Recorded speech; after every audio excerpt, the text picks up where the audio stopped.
I'm Edison. I'm Vice President of Sales and Marketing for S-KLUB. And this is kind of how it got started. You know, some people say it started in 2017. I mean, officially it did. Some people say it started in 2000s. Some people say it started in the 90s. I really think it started like in the mid 70s when my dad started doing body work on cars, you know, back in his hometown. And he got very good very fast, and in no time it became a thing where he had a 2-year waiting list for, you know, clients that wanted him to paint their car. So he's one of those like perfectionists when it comes to body work and paint, and you know, he'll find the flaw in the nicest car you've ever seen, and he'll do it with no emotion at all. And what's crazy is my dad also worked with his brother, and you know, did this body shop thing together. So that's when I had to get started. Growing up, we were into Hondas. We were into lowriders, actually, more than anything. And we still love lowriders to this day. We have a few now, like cool, very cool ones. But then we turned like 14 or 15, and our cousin got a 500E Mercedes. And we didn't know too much about Mercedes up until that point, other than they were nice. But he was 14, he got a 500E and no driver's license, so we drove up and down the Hollywood Hills, you know, every single day, and kind of learned how to drive up there. And that kind of started our passion for Benzes. We like Mercedes. And the 500E in '96, which was a 2-year-old car then, just the most amazing thing to drive at the time. So ever since then, we kind of got more car crazy. Finally, John got his first car. He got a Honda Accord 2000, and the car back then new was like 20,000, something, you know, 19, 20 grand. So the Honda it was always funny to me, but it was cool. He painted it lime green, like candy lime green, House of Colors lime green, which, I mean, it was cool. It was different. It was bright, you couldn't miss it. Nietzsche Bellas, airbags, TVs when they were just the thing, you know. And we started going to all the car shows because we just, you know, loved cars. And from that day on, just every car that he would get, he would turn into a complete show car. It just had to happen. It was inevitable. And they got better every time. And finally, fast forward, I think 2007, he built a Volkswagen Bug, a 60s Bug. And he spent $100,000 on this Bug. And came out to be the coolest Bug ever. Best of show all over the country. And we sold it to a nice gentleman. He took it to all the car shows. He trailered it across the country to display this thing. And in 15 years, he put 300 miles on it. And he calls my brother and says, "Hey, I'm done with it. You want it back?" And you know, obviously we want it back, so we just got it back. Circa 2007, we convinced our dad to buy us a car shop, because John worked at this car shop, and he started to kind of learn about wheels and tires. And convinced our dad to buy a car shop, and we did, and we had it for, you know, a few years. And the work we did was good, it just wasn't enough of it. But that's kind of where, you know, we started doing things publicly. Then we started HMS, I think 2011. That was a much bigger facility right on the street. Got a lot more exposure. That's right around the time Instagram came out. And one of our clients, very good guy, showed us this Instagram thing, and my brother signed on. And I did, but I wasn't really into it. And that's kind of where the whole popularity got started. And slowly he started getting followers just because people were liking, you know, the cars that he was doing. And like I said, everyone got better and better. Everyone were unique, and it was just something you wouldn't see at a car show. You wouldn't see it. You wouldn't see something like it anywhere else. You'd know that this was a car he built just because of the way it looks.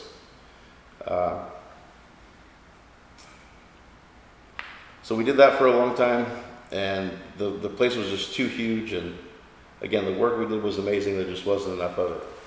So right around 2017, my brother decided to get a shop, and a friend of ours was moving, and we kind of worked out to where we were able to take his place over, and we started, you know, doing our show cars. but this time different, not publicly. We started doing it privately, and we just basically bought the shop to work on cars for ourselves and be able to build the stuff we want and not have the headaches of you know, clients that bought a $400 radio to call us every day for 25 minutes. So instead we decided to do a private shop and just work on stuff for ourselves, make a really nice car, and in the end, chances are they'll sell. So we did that. We did a Porsche Speedster recreation. We took it to SEMA, and at the time, the highest ever sold Speedster was probably like 70 grand at the time, recreation. And I thought it was nice enough to, you know, be worth 100. So put it out there for 100. Took a little while, but you know, the right guy came along and bought it and paid 100 for it. And that's really when the craziness started. So all we've really been doing is whatever money we make on these cars, we recycle it, buy something else, do it all over again, and just try to, you know, create a hobby that pays for itself. So we got presented with the opportunity to get a gullwing body, and it was, you know, there's a lot of bodies out there you can buy, but this one was precise, like on the money. Doesn't get better than this. I mean, the factory windows fit. Like, this is, in terms of a replica or whatever you want to call them, this is the real deal. And it was done on a car that was just restored by the factory and literally taken apart the next minute.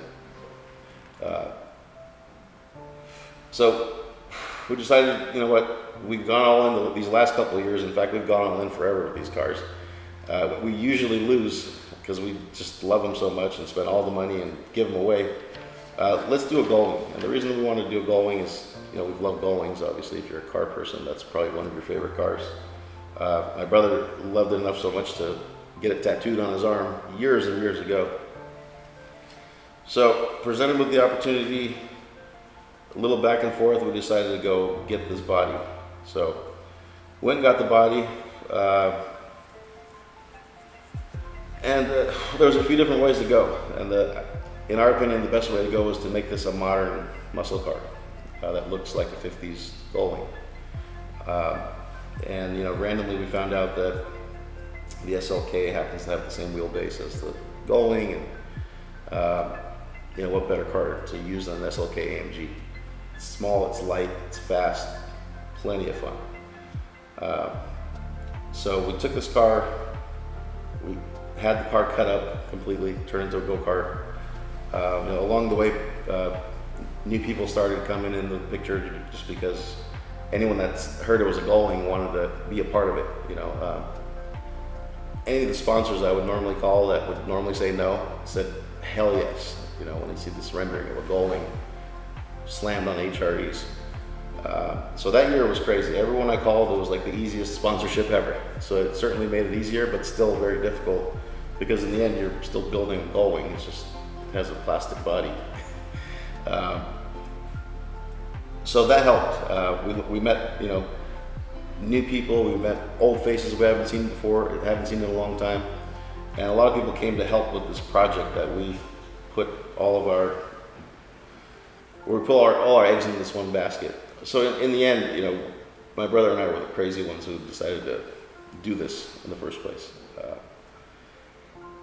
Our Mercedes knowledge, our gullwing, love for gullwings, combination of putting, you know, all of our eggs in that one basket, we decided to go for it.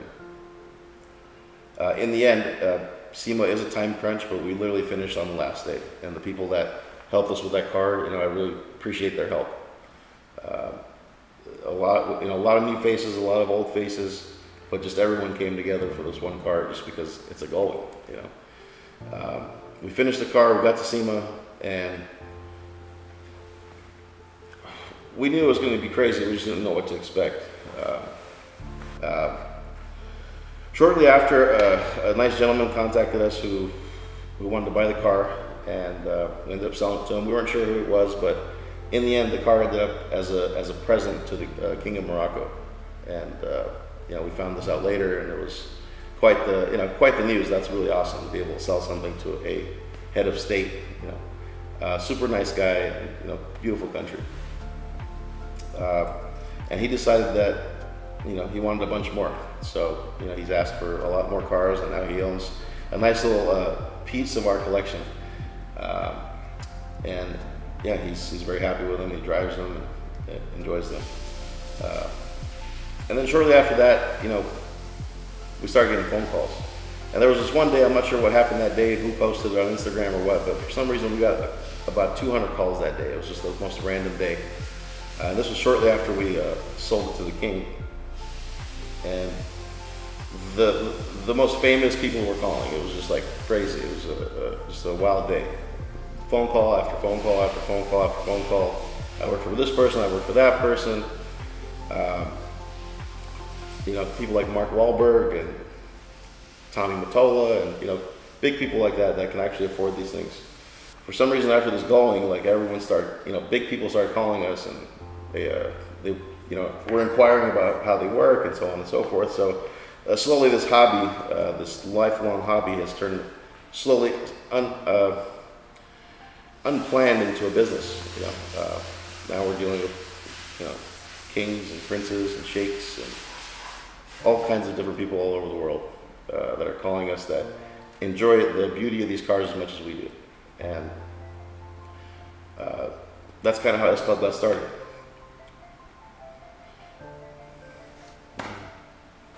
Well, what's going on with today's activities? What are your plans for SEMA this year? What are your plans of building?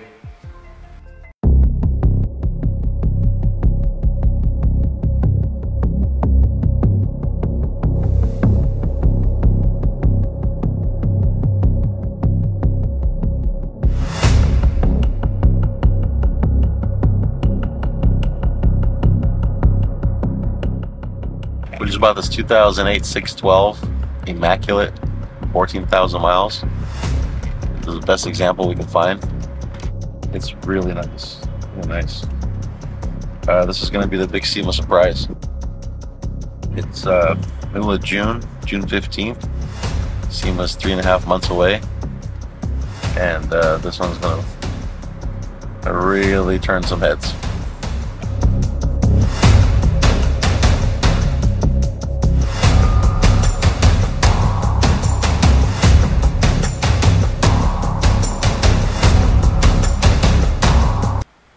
It's funny you ask. Every year we do something different, and I've been telling my brother. I mean, we're pretty busy now. You know, SEMA, you go there to promote your name and let people know about you.